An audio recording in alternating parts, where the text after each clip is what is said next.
welcome to another episode of Sports and Songs Podcast. We're in season 4, episode number 33. We have a special guest today. But first of all, Andy, how are you doing? Doing well. I'm staying in the air conditioning and avoiding the heat. And it is hot outside. Today is June 29th, 2023. We got a special guest here on Sports and Songs. Today is our weekly music or songs episode where we talk songs, music, tours, concerts, album reviews, and such. Yep. We're doing our first ever crossover, Andy, where we're bringing a sports celebrity or a sports public. Another double negative. We've had, as you can read on the crawl there, we've had Town Ball Tuesday on. This is Ryno from Town Ball Tuesday on several of our sports episodes in the past. But Andy thought, let's get some of these sports guys on the music show. So welcome, Ryno, to the show. Howdy. We know you're a big lover of music, so we wanted to pick your brain on some genres today. So what did you come up with, Andy? Well, we talked to Ryno. We kind of came up with the classic country, the 60s and 70s, if you will. And we're going to do our best not to keep this as a tribute to Hee Haw, but we're going to do the best we can. Nothing wrong with Hee Haw. No. Now, my first question is, though, how did you get into 60s and 70s country? Were your folks in the rock and you said, screw them, I want to listen to something different? Or did they listen to this and you got into it, or what? You know, I grew up, I'm a late 70s child.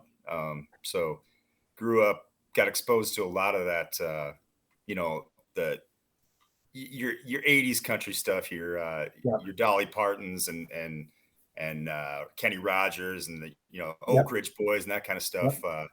My folks listen to a lot of KCFI AM radio in Cedar Falls, Waterloo, Iowa, where I grew up. So, and then when they're playing that, they go, obviously the radio stations go backwards a lot with stuff. So, also grew up hearing a lot of, your Willie Nelsons and your Merle Haggards and George Jones and all that kind of stuff. So it's just something that kind of stuck with me. And as I got older and started collecting records, I started buying a lot of old country records. And that's kind of where my love for it came from too. Just mom playing the albums on the Victrola and enjoying them. Now, let's throw out some names here. It seems like kind of the same stuff your folks listen to. Now, when I think old country, though, I think more Roger Miller. Love Statler Brothers. Roger Miller. Yeah, Statler absolutely. Brothers.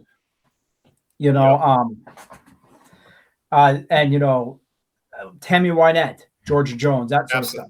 Those George and Tammy duet records are golden. I mean, I'll take those over Dolly and Kenny every day. Oh yeah, without a doubt. I mean, even just for the production value. I mean, that Dolly Kenny stuff is pretty, 70s blown out production. Yeah, but Tammy Wynette and George, that was the beginning of like duets and collaborations, I think, in music. Like two big stars and really making it work.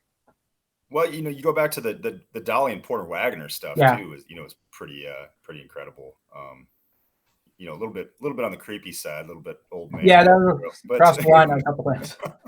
Yeah. Now, I was looking at some other names, like Johnny Cash in there, which was really kind of one of the first crossover country rock guys in a way. In a certain way, I mean, socially acceptable crossovers. Let's put it that way. Yeah, the thing with Johnny, obviously a new generation of people really caught up with Johnny Cash in the late in the late 90s and with those Rick Rubin produced records. But going back to the late 60s, Johnny Cash had that kind of appeal where he crossed over as a guy that was kind of outside of the Nashville mainstream. The $1 Million Quartet tour that really kind of did it. Yeah. But he was the guy too that like he would kind of deviate from you had Merle Haggard doing the Okie from Muskogee fight inside of me, very very kind of toe the redneck line. And Johnny wasn't afraid to support the youth during a pretty tumultuous time with obviously the Vietnam War protests and stuff. And there's a lot of politics in a lot of Johnny Cash's music that I think gets forgotten sometimes.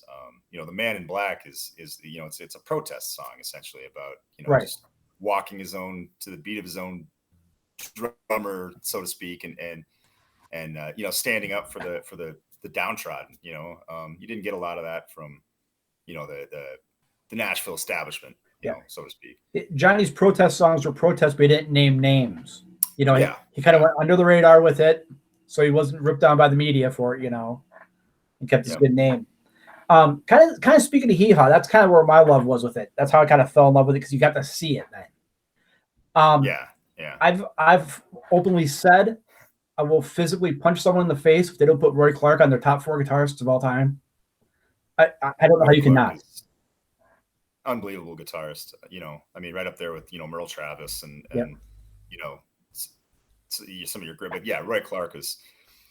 I think in a lot of ways, it's kind of a disservice to him that he's so known for being the guy from Hee Haw, and I think he's kind of forgotten as a standalone musician and incredible guitarist, obviously.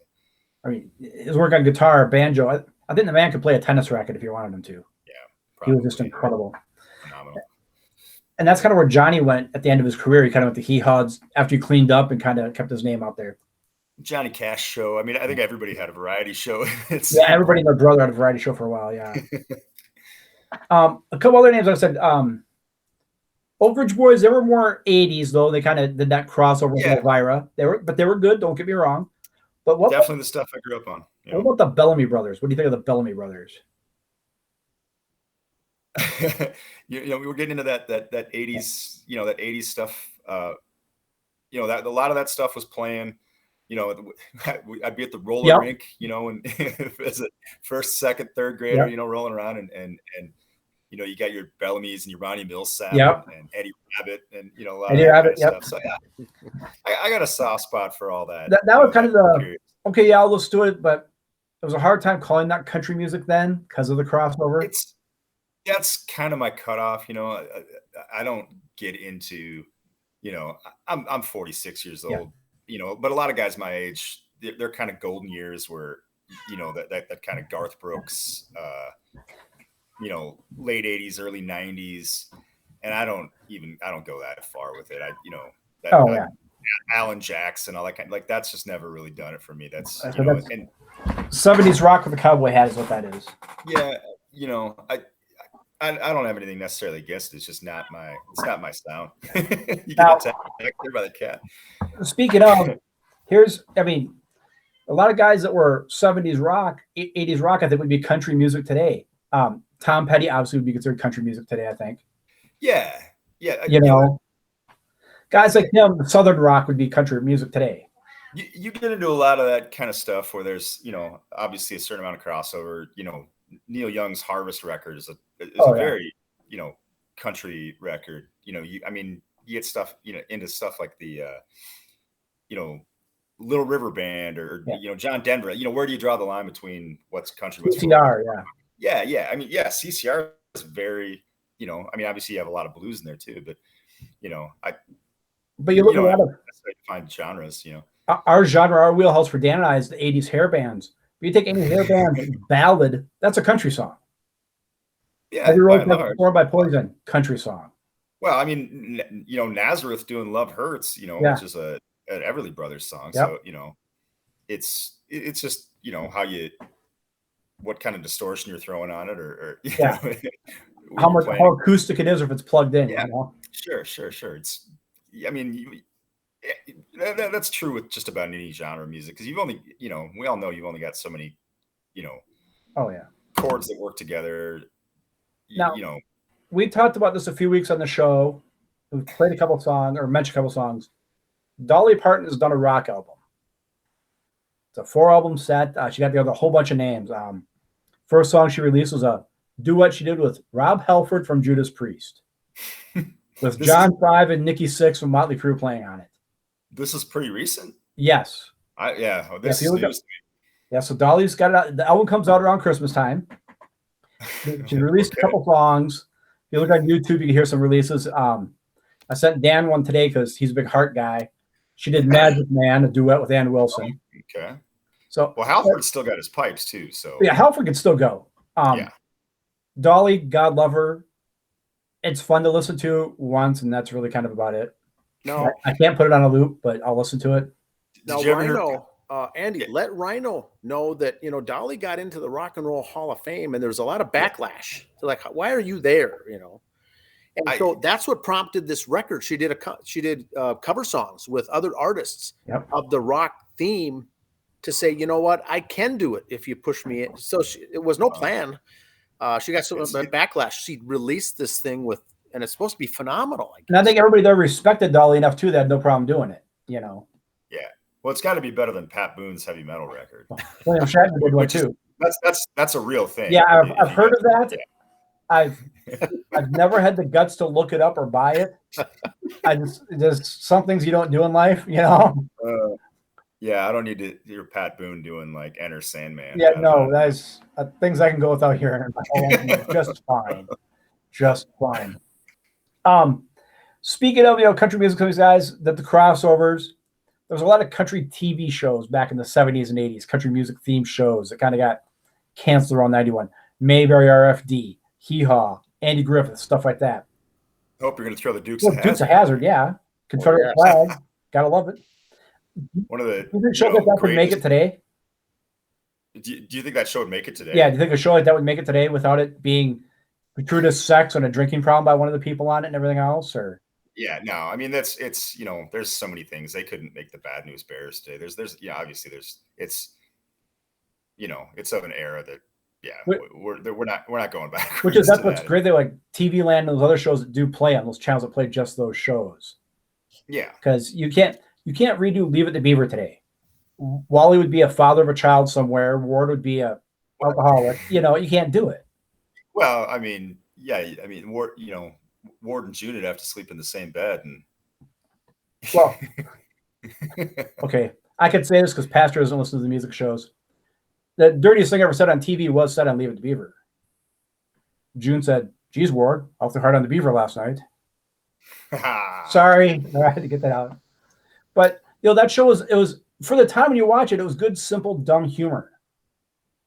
Yeah, and that's what I like about those shows. You got to watch them, and that's what this older music is: just simple, basic music. Yeah, I mean, it is. It's you know,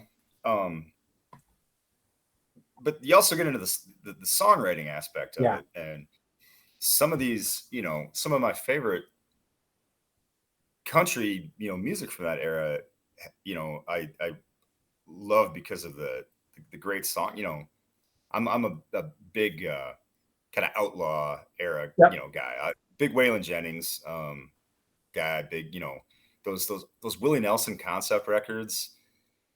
You know, Redheaded Stranger, Phases and Stages, Tougher Than Leather. I mean, you know, it's just it goes beyond. I mean, you know, it's a story record. You know, you put it on and you know, Redheaded Stranger obviously stands out, you know, as the kind of pick of the litter with that. But you know, I love Hank Williams Sr. You know, I mean, he's the Babe Ruth of country western music. You know, but you know, those songs are, you know, they're 3-chord ditties.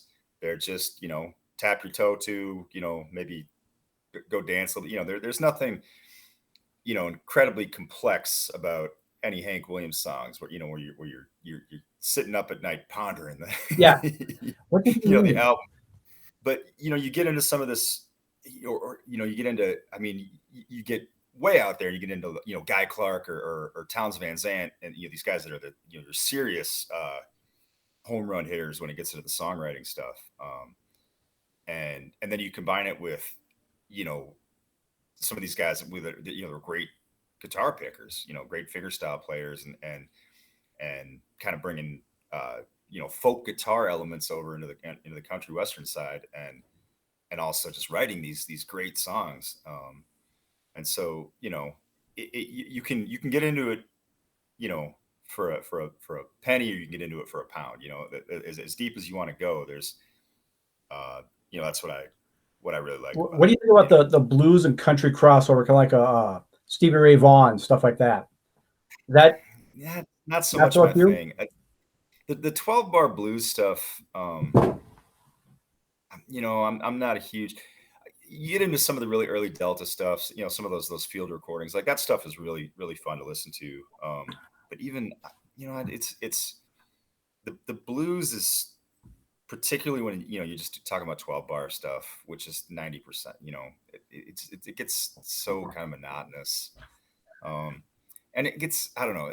I think to me, you know, there's stuff that I like more than others, obviously, but some of some of that stuff gets so kind of showy, Okay. you know, where it's just like, here's my chops, you know, and it not for me, you know.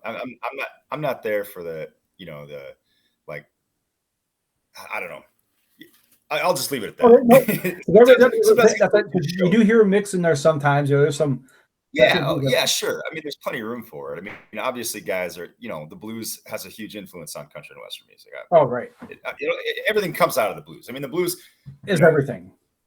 All music is, or all modern music, modern American music is a product of the blues. We all know. Yeah, if they don't go back and thank a blues player somewhere, you're lying, because yeah, of course. They all know you somewhere. The Beatles came out of the blues. Led Zeppelin came out of, you know, Hank Williams obviously came out of the blues. Yep. You know. Now, we did an album for Hank Jr. about a month ago or so, and he was popping out albums like every 10 months for a while there. Do you think that was a good thing, or do you think that was overkill? Well, I'm not a big Hank Jr. guy, so I would say anything he's putting out is probably overkill. He's one of those guys. So his really early stuff, it's not remarkable. You know, he was kind of coming out very much as a, you know, I'm the son of Hank Williams, doing a very traditional kind of, you know, country sound. And then, you know, branched off and went into his, you know, as we know him, as, you know, his Bocephus, you know, which it's just never really done it for me. To me, that's kind of the start of, that's kind of what kicked the door open for this kind of like this country stuff I don't like today. Okay, I hear you. Yep. It you know, it's kind of more commercialized. That just that big like macho. You know, I don't know. I don't even know how to describe it, but it's just a sound that's never done much for me. And you know, and then there's, you know, Hank Williams III obviously comes along, and he's kind of trying to do a 50-50 of both, and that's always just been kind of too campy for me. I don't know. Trying too hard, yeah. Try hard is exactly kind of how I've always felt about that. You know. Yeah, I know Waylon Jennings' boys got a couple things out. They're not too bad. They're okay. Yeah. All right, I come across them. I'll listen to it. I'm not gonna go out of my way to listen to it though. Yeah, it's, you know, it's just fine. You know, I've got, you know, hundreds of old records. You know, unless somebody's doing something that really, really stands out that's new, I'm just not, you know, gonna go dive. Now what else is in your iPod shuffle, if you will, besides country music? What other genres do you dabble into? I'm all over the place, man. Honestly, like everything from, you know, early 80s hip hop to grindcore to Motown to, I mean, I'm pretty. I basically would tell people back when you had just radio stations in the car, they'd ask me, what radio station do you listen to? I said the one not playing a commercial. Well, yeah, I bopped around. I can listen to anything. I'm fine. You know, I can't listen to one too long. I got to change after like 4 songs. I get sick of it. Yeah, I'm a deep cuts kind of guy. So like, I'm not, you know, I don't want to listen to, you know, if I'm listening to, you know, say CCR, like, you know, I don't want to hear, you know, whatever, pick your, you know, one of these CCR songs I've heard a million times. Born on the Bayou. Proud Mary, you know, over. Yeah. Like I'm getting into, you know, like songs like I don't whatever. Getting out of the B side, you know, it came out of the sky or stuff like that. Yeah, we're the same way. I enjoy the deeper tracks on a lot of these, not the ones that have been played over and over and over again, but the other stuff. So Ryno, you know, you spend a lot of time in the car in the summertime, you know, going to ball games, you play a lot of baseball. What do you, from the country western, the classic, what do you find yourself listening to the most, I guess, on some of these long drives? Or don't you? Maybe you're not. Maybe you're a big fan of country, but on a way to a ball game, you're a different kind of a genre. No, I'll get in there a lot with a lot of Waylon Jennings. The Waylon and Willie records are, those are great collaborations. Highwayman. Highwayman is, obviously that's a classic record, of course. But I got into a lot of in the '90s when all that kind of alternative country stuff was blowing up, the Jayhawks and all that kind of stuff. I have a lot of. I got a car that's still got a CD player in it. So, so I've got a lot of discs from that era. So I'll grab a handful of discs, and there's a lot of those first couple Sunvolt records are, that's great gravel road, windshield music. Like anytime, pop that thing in and just crank it up and roll the windows down, and that's great, just drifting. When you come out here to the Pearl River League games, you get country stations all over the place. So you don't need that. Yeah. All right. So one last thing, we know you got to get flying. You get to pick your own walk-up song for a country music song that everybody can enjoy. No one's going to go, what the hell is this? Oh. What's your walk-up song? Well, you got to go with something that's recognizable enough. But you don't want to go too cliche.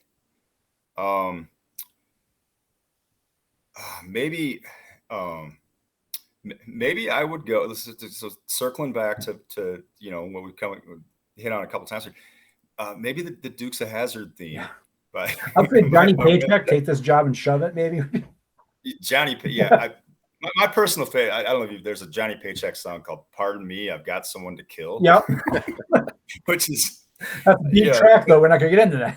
Yeah, that one's probably not gonna. The other thing is, your walk up, unless Now, if you're a relief pitcher, that'd be a great song to have coming up. Well, you've only got so much time. I mean, so you gotta have something that's got to get a good intro, that gets into it quick enough. That'd be a good one. The Duke's theme would be good, all right.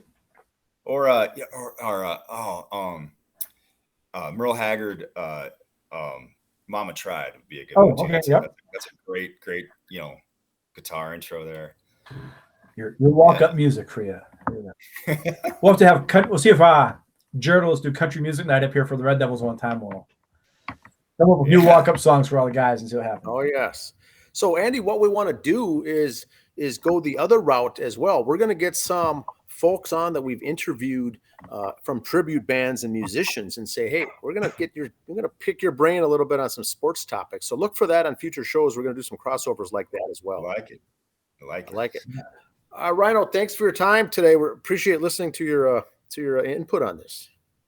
Yeah, and now I used to do a little DJing, and I would do country nights. It's been a decade or so, but now I'm kind of fired up.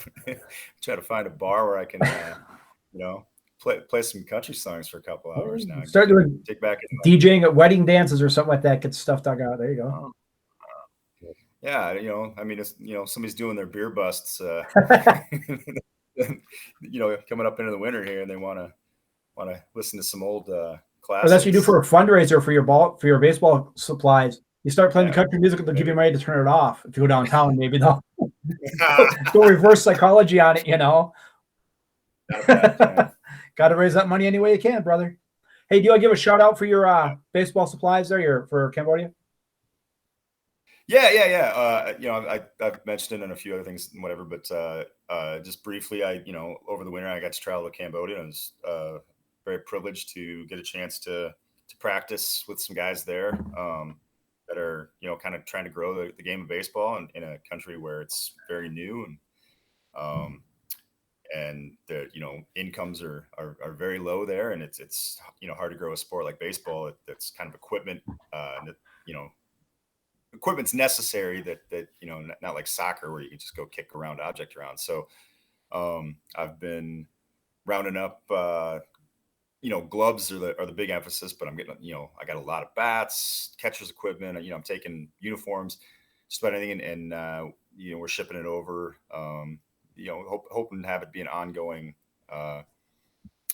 thing for a while here, but trying to get some equipment over there to get it into the hands of folks that want to take up the sport of baseball and kids that want to grow up learning baseball. And I'm hoping that, maybe someday as an old man, I can go watch Team Cambodia, play in the World Baseball Classic. And they can just get a hold of you on Twitter for that stuff, on how to get it to you.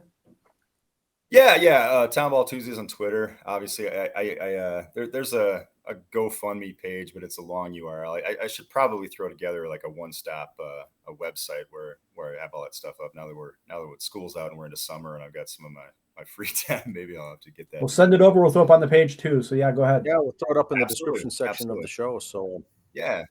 Awesome. Yeah, great, boys. All right, good luck and everything, and we'll be in touch soon. Thanks a lot for your time. Thanks, Ryno. Thanks, Ryno. Thanks for having me, fellas. All right.